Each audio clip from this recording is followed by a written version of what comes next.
Good morning, everyone. Good morning, class, and especially to you, Sir or Mr. Indangan. By the way, this morning I am discuss you my fourth report, differential calculus with analytic geometry.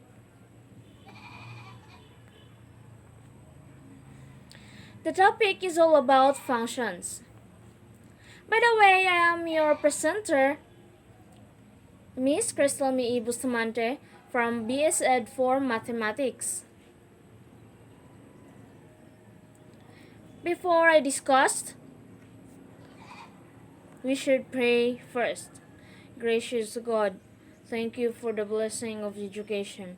I am grateful for my teachers, classmates, and the chance to expand my knowledge. It helps me to appreciate every lesson, even the challenge. Open my eyes to see the ways this learning can help me and observe others.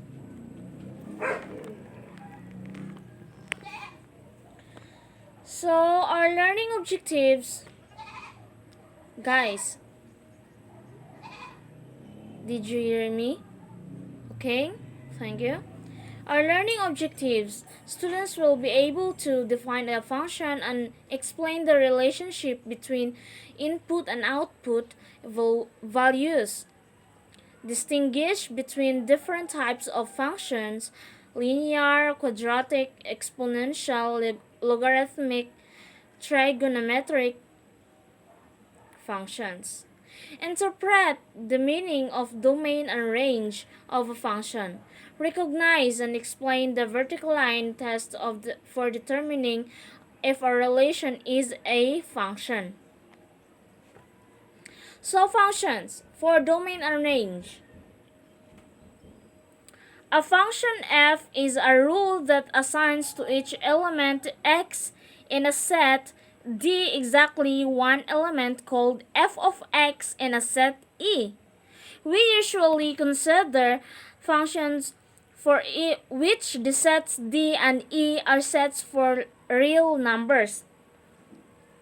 The set D is called the domain of the function. The number of f of x is the value of f at x and is read f of x.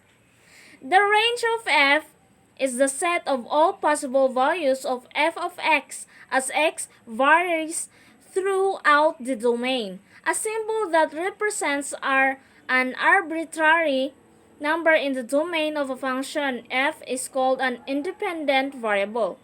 A symbol that represents a number in the range of f is called a dependent variable. In example A, for instance, r in the independent variable and a is the dependent variable. Here it is. It is helpful to think a function as machine. Here it is, the machine in figure 2. We see here in figure 2, machine diagram for a function f. If fx is in the domain of the function f, then when x enters the machine, it's accepted as an input and the machine produces an output f of x according to the rule of the function. Thus, we can think of the domain as the set of all possible inputs and the range as the set of all possible outputs. Another way to picture a function is by arrow diagram, which we can see in figure 3. Here it is. Each arrow connects an element of D to an element of E. The arrow indicates that f of x is associated with x, f of a is associated with a, and so on. The most common method for visualizing function is its graph. If f is a function with domain D, then its graph is a set of ordered pairs x, f of x, x is an element of D. The graph of a function in f gives us a useful picture of the behavior of life history of a function. Since the y-coordinate of any point xy on the graph y equal to f of x, we can read the value of f of x from the graph as being the height of the graph above the point x, as we see in figure 4. Here it is. The graph. Example number 1. Reading information from a graph. The graph of a function f is shown in figure 6. It is the figure 6. A. Find the values of f of 1 and f of x. The solution of this is we see from figure 6 that the x is 1 and the y coordinate is 3. 1 and y is 3. Lies on the graph of f, so the value of f at 1 is f of 1 equal to 3. In other words, the point of the graph that lies above x equal to 1 is 3 units above the x-axis. When x equal to 5, the graph lies about 0.7 unit below the x-axis, so we estimate that f of x equal to negative 0.7. Letter B. What are the domain and range of f? The solution and the answer is we see that f of x is defined when 0 is greater than or equal to x and x is greater than and equal to 7. So the domain of f is the closed interval 0, 7. Notice that f takes on all values from negative 2 to 4. So the range of f is y, negative 2,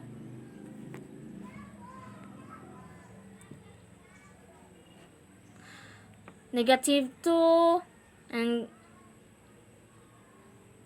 are less than and equal to y, and y is less than and equal to 4, equal to negative 2 and 4.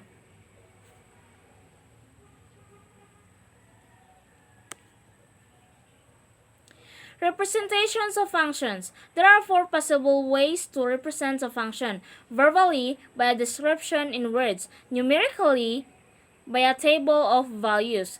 Visually, by a graph.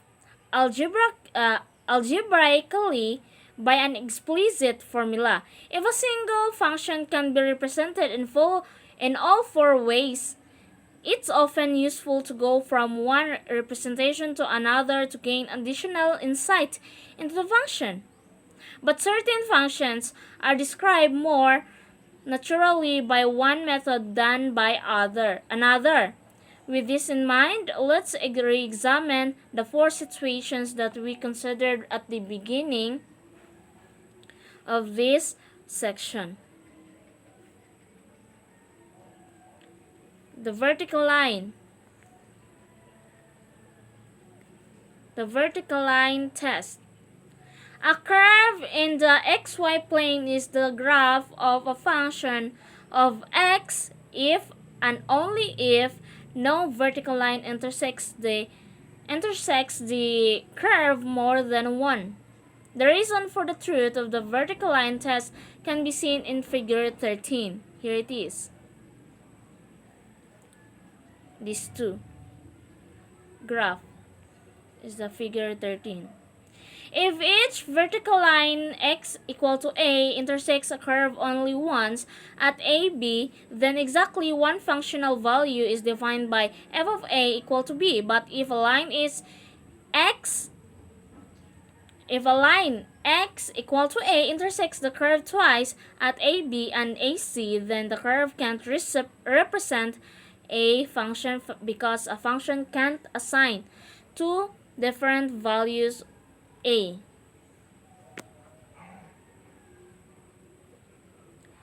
In figure 14 here, it is shown that the parabola x equal to y squared minus 2 is not enough the graph of a function of x because, as you can see, there are vertical lines that intersect the parabola twice. The parabola, however, does contain the graphs of two functions of x. Notice that the equations x equal to y squared minus 2 implies y squared equal to x plus 2. So y equal to positive and negative square root of x plus 2. Thus, the upper and lower halves of the parabola are the graphs of the function f of x equal to square root of x plus 2.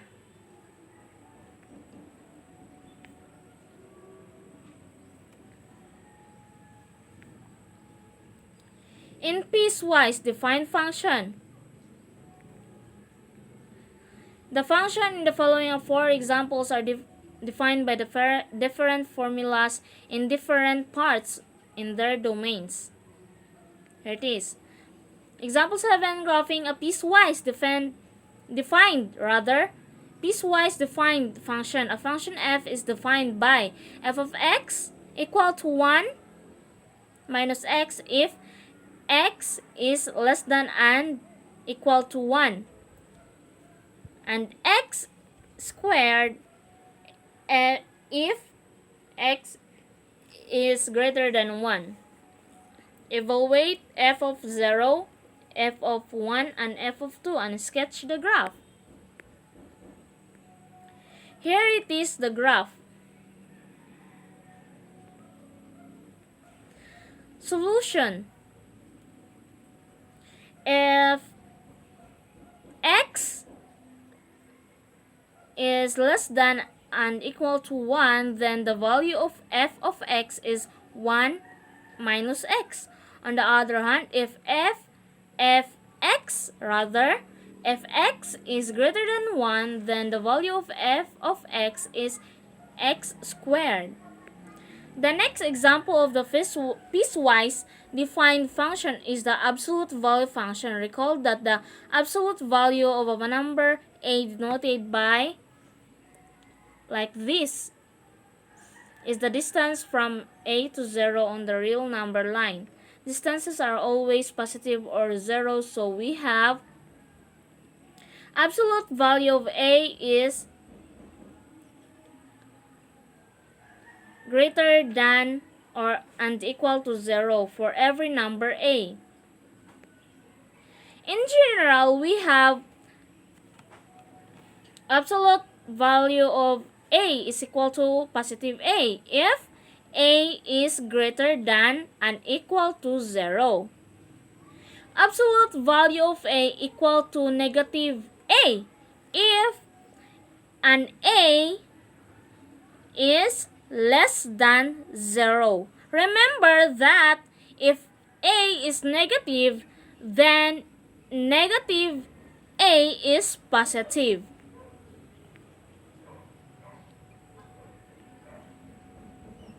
Even and odd functions. If a function f satisfies f of negative x equal to f of x for every number x in its domain, then f is called an even function. For instance, the function f of x equal to x squared is even because f of negative x equal to negative x squared equal to x squared equal to f of x. The geometric significance of an even function is that its graph is symmetric with respect To the y-axis, see the figure 19. Here it is. This means that if we have plotted the graph of f for x is greater than and equal to 0, we obtain that the entire graph simply by reflecting this portion about the y-axis. If f satisfies f of negative x equal to negative f of x for every number x in its domain, then f is called an odd function. For example, the function f of x is equal to x cubed is odd because f of negative x equal to negative x cubed equal to negative x cubed and equal to negative f of x. The graph of an odd function is symmetric about the origin. We can see here in the figure 20.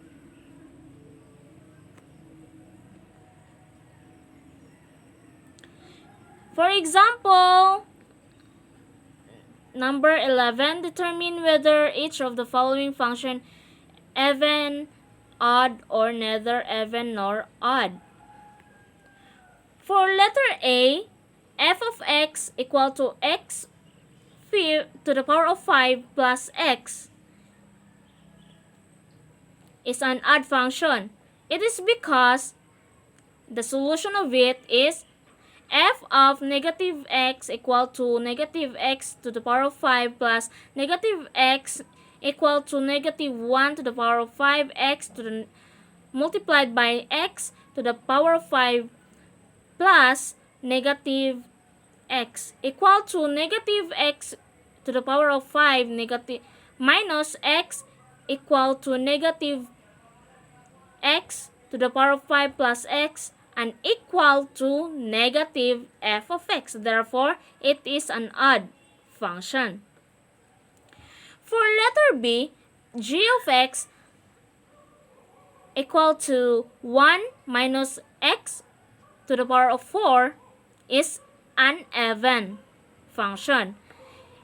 The solution of it is g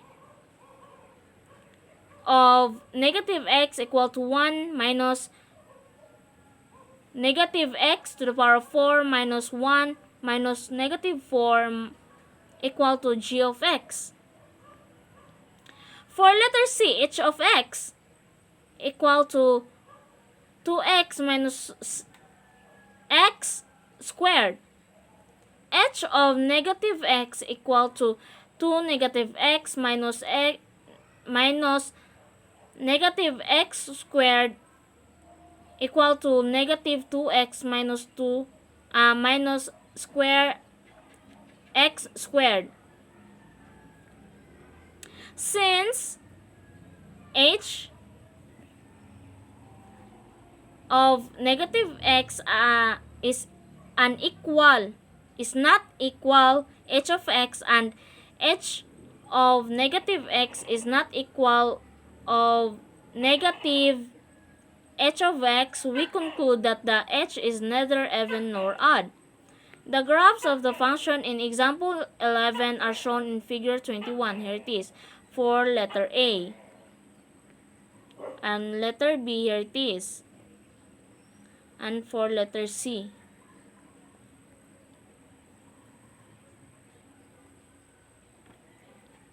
Increasing and decreasing function. A function f is called increasing on an interval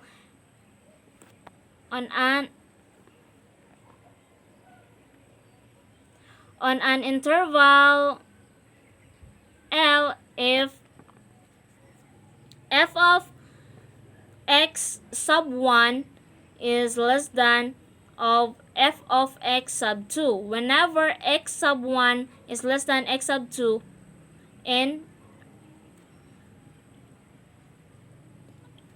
L. It is called decreasing on L if f of x sub 1 is greater than f of x sub 2 whenever x sub 1 is less than x sub 2 in L. So, that's all for this morning discussions. Thank you for listening, class.